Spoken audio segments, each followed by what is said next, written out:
Indian political history చదివేటప్పుడు Congress party Indian sovereignty, integrity, security విషయంలో చాలాసార్లు రాజీ పడ్డదేమనిపిస్తుంది. జవహర్లాల్ నెహ్రూ మీదనేమో కశ్మీర్ విషయంలో నెగ్లిజెన్సీ చేసిండు. అందుకే ఇవాళ వరకు కూడా కశ్మీర్ అనేది భారత్ పాకిస్తాన్ మధ్య రావణకాష్టం రాగా రగులుతుందని చాలామంది ఎక్స్పర్ట్స్ చెప్తుంటారు. ఇందిరాగాంధీ కూడా అంతే. ఇందిరాగాంధీ ఏం చేసిందంటే కచ్చతీవు ఐలాండ్స్, ఇప్పుడు తమిళనాడులో ఉన్నటువంటి రామనాథపురం జిల్లా, తర్వాత శ్రీలంకలో ఉన్నటువంటి జాఫ్నా జిల్లాకి మధ్యలో సముద్రంలో కచ్చతీవు ఐలాండ్స్ ఉన్నాయన్నమాట. ఇవి పాక్ స్ట్రైట్లో ఉన్నాయన్నమాట. పాక్ స్ట్రైట్ అంటే ఏంటంటే బంగాళాఖాతాన్ని అటుపక్క ఇటుపక్క కలిపే పెద్ద వాటర్ బాడీస్, ఇటుపక్క అటుపక్క బంగాళాఖాతం వాటర్ బాడీస్ ఉంటే ఆ మధ్యలో ఉన్నటువంటి స్ట్రైట్నే పాక్ స్ట్రైట్ అంటారు. దాంట్లోనే ఈ కచ్చతీవు ఐలాండ్స్ ఉన్నాయన్నమాట. దీన్ని పాక్ స్ట్రైట్ అని ఎందుకు అంటారంటే అప్పటి మద్రాస్ గవర్నర్ రాబర్ట్ పాక్ అనే పేరు మీదనే దీనికి ఈ పేరు వచ్చిందనమాట. సడన్గా పాక్ స్ట్రైట్ గురించి, కచ్చతీవు ఐలాండ్స్ గురించి ఎందుకు మనం మాట్లాడాల్సి వచ్చిందంటే తమిళనాడు ముఖ్యమంత్రి స్టాలిన్ ఏం చెప్పిండంటే తమిళనాడులో ఉన్నటువంటి జాలర్లని శ్రీలంక నేవీ రెగ్యులర్గా అరెస్ట్ చేస్తుంది. గత 4 సంవత్సరాల నుంచి 1383 మందిని అరెస్ట్ చేస్తే మేము ఫైట్ చేసి 1354 మందిని విడిపించినాం. భారత్ శ్రీలంక మధ్య ఈ జాలర్ల సమస్య తీరాలంటే కచ్చతీవు ఐలాండ్స్ని భారతదేశం వెనక్కి తీసుకోవాలి, అంటే భారతదేశం ఆధీనం చేసుకోవాలని ఆయన చెప్తున్నాడు అనమాట. సడన్గా ఆయనకి పాక్ స్ట్రీట్, కచ్చతీవు ఐలాండ్స్ ఎందుకు గుర్తొచ్చినాయి అంటే వచ్చే ఏడాది తమిళనాడులో అసెంబ్లీ ఎన్నికలు ఉన్నాయి. తర్వాత జాలర్లు కూడా స్టాలిన్ డిఎంకే పార్టీ మా గురించి చాలా బాగా మాట్లాడుతుంది, మా ప్రయోజనాలని గట్టిగా వినిపిస్తుందని చెప్పడానికి సడన్గా ఈ కచ్చతీవు ఐలాండ్స్ గురించి మాట్లాడుతున్నాడు అనమాట.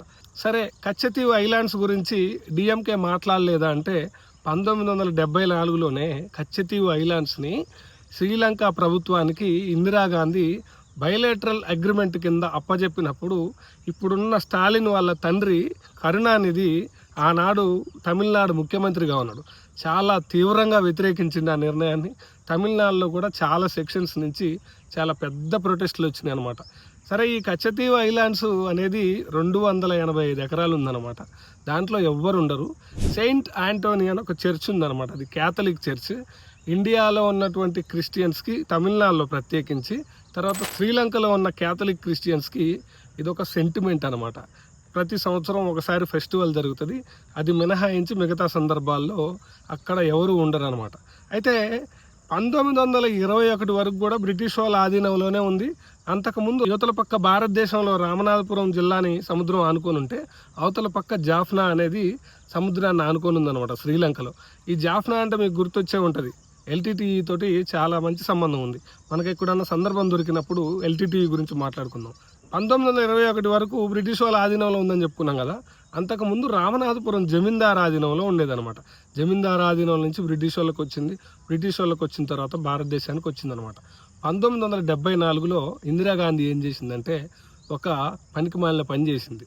సిరిమావో బండారు నాయక్, శ్రీలంక ప్రధానమంత్రి, ఈమె మంచి ఫ్రెండ్స్ కాబట్టి ఈమె భారతదేశం ఆధీనంలో ఉన్న కచ్చతీవు ఐలాండ్స్ని శ్రీలంకకు అప్పజెప్పి కన్యాకుమారి దగ్గర ఉన్నటువంటి వాడ్గే బ్యాంక్ని శ్రీలంకకు అప్పజెప్పిందనమాట. ఇది ఆనాడు జరిగినటువంటి ఒప్పందం. అయితే 1974లో ఈ ఒప్పందం అనంతరం తమిళనాడులో ఉన్నటువంటి జాలర్లకి ఒక నరకం అనేది స్టార్ట్ అయిందనమాట. ఎప్పుడు మనం న్యూస్ పేపర్లో చూస్తూనే ఉంటాం అనమాట. పోతేనేమో లక్షద్వీపులు పోతారు, లేకపోతే శ్రీలంక పోయి శ్రీలంక నేవీకి దొరుకుతారు అనమాట. లక్షద్వీపులు మన ఆధీనంలో ఉన్నాయి కాబట్టి ఎట్నో కొట్ట బయటికి తిరిగి రావచ్చు. కానీ శ్రీలంక వెళ్తే అంతర్జాతీయ బోర్డర్ కదా, నేవీ అధికారులు పట్టుకుంటారు అనమాట. 1383 మంది దొరికితే ఇప్పటికి 1354 మందినే వాళ్ళు రిలీజ్ చేశారు. అంటే మిగిలిన వాళ్ళు అక్కడే ఉన్నారన్నమాట. అంటే ఇది ఒక అంతర్జాతీయ సమస్యగా మారింది. దీనికి అవునన్నా కాదన్నా కాంగ్రెస్ పార్టీ తీసుకున్న నిర్ణయాలే కారణం. సరే, ఎవరు అగ్రి చేసినా చేయకపోయినా నిజాలనేవి చరిత్రలో, అది కాంగ్రెస్ తప్పు చేసినా బీజేపీ తప్పు చేసినా సరే చరిత్ర ఎప్పటికప్పుడు నిజాల్ని మాత్రమే రికార్డు చేస్తుంది అనమాట. ఇది తమిళనాడులో ఇప్పుడు ఒక పెద్ద పొలిటికల్ ఇష్యూగా మారిందనమాట. ఎలక్షన్స్ దగ్గర వచ్చినాయి కదా. మన దేశంలో ఉన్న irrespective of all parties, across the political sections, ఏదైనా సరే ఒక సెన్సిటివ్ ఇష్యూని ఎలక్షన్స్ వచ్చినప్పుడు టచ్ చేసి తర్వాత వదిలిపెడతారు అనమాట. మన వాళ్ళు ఏంటంటే సడన్గా ఎమోషనల్గా హై అయిపోయి ఎలక్షన్స్ అయిపోగానే డౌన్ అయిపోతారు అనమాట. ఇది పరిస్థితి. ఇంకా మన ఛానల్ని ఎవరైనా సబ్స్క్రైబ్ చేసుకోకపోతే please kindly subscribe, please encourage. Thank you so much.